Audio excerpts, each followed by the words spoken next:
రేవంత్ రెడ్డి దిగిపోయి కొత్త ముఖ్యమంత్రి రాష్ట్రానికి వచ్చే అవకాశాలు ఉన్నాయా? ఇక్కడ కొంచెం ఇది డీప్గా పోయి ఆలోచిస్తే మనకు దానికి సమాధానం దొరుకుతుంది. ఎందుకు అంటే రేవంత్ రెడ్డి నాకు తెలిసి 5 ఏళ్ళు ముఖ్యమంత్రిగా ఉంటాడు. ఒకవేళ కాంగ్రెస్ ఆయన దించడానికి ప్రయత్నం చేస్తే ఆయన బీజేపీ పార్టీ తరఫున ముఖ్యమంత్రి ఉంటాడు సపోర్ట్తోని. ఆయన ఆయన ఆయన ముఖ్యమంత్రిగా కొనసాగడం అయితే తథ్యం. ఒకవేళ బీజేపీ ఆయనను పడగొట్టాలనుకుంటే ఇప్పుడు బీజేపీకి అవకాశం లేదు. ఎందుకంటే చంద్రబాబు నాయుడు బీజేపీని కంట్రోల్ చేస్తున్నాడు. బీజేపీ కేంద్ర పాలనను చంద్రబాబు నాయుడు కంట్రోల్ చేస్తున్నాడు. చంద్రబాబు నాయుడు వద్దంటే వాళ్ళు ఆగిపోతారు, రేవంత్ రెడ్డిని దించే ప్రయత్నం చేయరు. ఎందుకంటే చంద్రబాబు నాయుడుకు రేవంత్ రెడ్డికి ఉన్న సంబంధం అటువంటిది. ఓకే, కాబట్టి చంద్రబాబు నాయుడు కాదని బీజేపీ రేవంత్ రెడ్డిని దించే ప్రయత్నం చేయదు.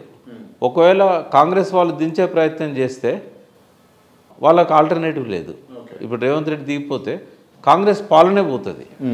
ఇదే రేవంత్ రెడ్డి కొంతమందిని చీల్చుకొని బీజేపీ సపోర్ట్తోని అవసరమైతే బీఆర్ఎస్ సపోర్ట్ కూడా తీసుకొని అధికారంలో కొనసాగుతాడు. బీఆర్ఎస్ సపోర్ట్ తీసుకొని ఎందుకంటే సపోర్ట్ చేస్తారా? బీఆర్ఎస్ సపోర్ట్ చేస్తుందా? అప్పుడున్న పరిస్థితులలో చేయొచ్చు, చేయకపోవచ్చు, అది వాళ్ళ ఇష్టం. అది బట్ ఒకవేళ బీఆర్ఎస్ సపోర్ట్ లేకపోయినా కూడా ఆయన రేవంత్ రెడ్డి మేనేజ్ చేసుకోగలుగుతాడు. బట్ నాకు తెలిసి అయితే ఇంకో 4 ఏళ్ళ దాకా ఇంకో ముఖ్యమంత్రిని మనం ఊహించడం అనేది అనవసరం. రైట్, నేనే అన్నాను ఒక స్టేజ్లో ఇక డిసెంబర్తో అయిపోతున్నదని. కానీ ఎప్పుడైతే పార్లమెంట్ ఎలక్షన్లో చంద్రబాబు నాయుడు బీజేపీ ప్రభుత్వానికి మద్దతు ఇచ్చి ఇంకా తిరుగులేని ఆధిపత్యాన్ని అక్కడ చెలాయిస్తున్నాడు, ఇంకా రేవంత్ రెడ్డికి వచ్చిన ఇబ్బంది ఏం లేదు. ఎందుకంటే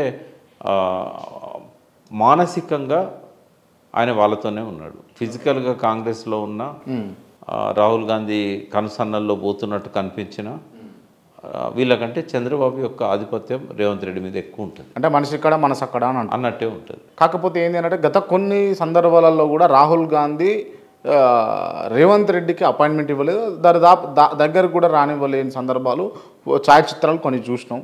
మరి వాళ్ళు పట్టించుకోవట్లేరు అధిష్టానం అని అన్నది ఉన్నది వార్త. ఇప్పుడు ఇక్కడ 64-65 మంది కాంగ్రెస్ ఎమ్మెల్యేలు ఉన్నారు. రేవంత్ రెడ్డిని తీసేస్తే 64 మంది ఉన్నారు.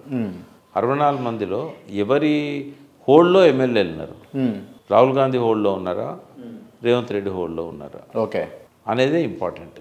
ఒకవేళ రాహుల్ గాంధీ కంటే రేవంత్ రెడ్డి ఆధిపత్యం ఎక్కువ ఉందనుకోండి ఇక్కడ ఎమ్మెల్యేలలో, రాహుల్ గాంధీ కూడా తల వంచాల్సిందే. ఎందుకంటే ఒక రాష్ట్రాన్ని పోగొట్టుకోవడానికి రాహుల్ గాంధీ సిద్ధపడాడు. రేవంత్ రెడ్డి వింటాడా తన మాట, వింటలేడా అనేది పక్కకు పెట్టండి. అది కాంగ్రెస్ ప్రభుత్వంగా కొనసాగాలంటే రేవంత్ రెడ్డి మాట రాహుల్ గాంధీ వినాలి. రైట్, మొన్న దావోస్లో చూసుకుంటే ఫడ్నవీస్ కావచ్చు, లేకపోతే చంద్రబాబు కావచ్చు, లేకపోతే పక్కన కూర్చున్నటువంటి మన ముఖ్యమంత్రి రేవంత్ రెడ్డి గారు కావచ్చు, ఈ అంత ఇండికేషన్ కూడా రాహుల్ గాంధీ అపాయింట్మెంట్లు ఇస్తలేరు, మీరు ఏమైనా కింద మీద చేస్తే మేమంతా ఒకటి కాడ కూర్చున్నామని చెప్పేసి ఇండికేషన్ ఇచ్చిండు అని అంటారు కొంతమంది. నిజమేనా? ఇప్పుడే కాదు, ముఖ్యమంత్రిగా రాహుల్ గాంధీని రేవంత్ రెడ్డిని పెట్టినప్పుడే రాహుల్ గాంధీకి తెలుసు. ఇక చంద్రబాబు ఎప్పుడైతే అక్కడ ముఖ్యమంత్రి అయి కేంద్ర ప్రభుత్వాన్ని శాసించే స్థాయికి వెళ్ళిండో అప్పటికి వాళ్ళకి కన్ఫర్మ్ అయిపోయింది, ఈ రేవంత్ రెడ్డిని మనం నమ్మలేము, బట్ ఏం చేయలేము. ఒక అశక్తత కాంగ్రెస్ అంటే బండ కింద చేరికినట్టు అయిపోయింది. కాబట్టి వాళ్ళు కంటిన్యూ అవుతారు, ఇట్లాగా అడ్జస్ట్ అయిపోతారు. 10 ఏళ్ళ కేసీఆర్ పరిపాలన బాగుందా, లేకపోతే ఇప్పుడు రేవంత్ రెడ్డి పరిపాలన బాగుందా అంటే మీరేం చెప్తారు? కంపేర్ చేయలేము, ఎందుకంటే 1 ఇయర్ అయింది కాబట్టి మనం కంపేర్ చేయలేము 1 ఇయర్ 10 ఇయర్స్తో. బట్ దిశ చూసినప్పుడు ఏంటంటే రేవంత్ రెడ్డి చాలా మారాల్సిన అవసరం ఉంది. రేవంత్ రెడ్డికి పట్టుదల ఉంది, రేవంత్ రెడ్డి ప్రయత్నాలు చేస్తున్నాడు. కానీ రేవంత్ రెడ్డికి వెనకాల అంటే కేసీఆర్కున్న థాట్ ప్రాసెస్ కానీ, కేసీఆర్కున్న ఆ రాజకీయ అనుభవం కానీ, ప్రజల పట్ల కేసీఆర్కున్న ప్రేమ కానీ, ఒక పరిపాలనా దక్షత కానీ, ఆయనకున్న ఒక మేధావుల అండ కానీ ఏది కూడా రేవంత్ రెడ్డికి లేదు. కాబట్టి డెఫినెట్గా ఆయన చాలా ఎదగాలి, చాలా నేర్చుకోవాలి, చాలా మారాలి. ఇప్పటివరకు అయితే లాస్ట్ 15 months అనుకుందాం మనం, ఈ 14 నెలల పరిపాలన చూసినట్టయితే అప్ టు ద మార్క్ అయితే లేదు.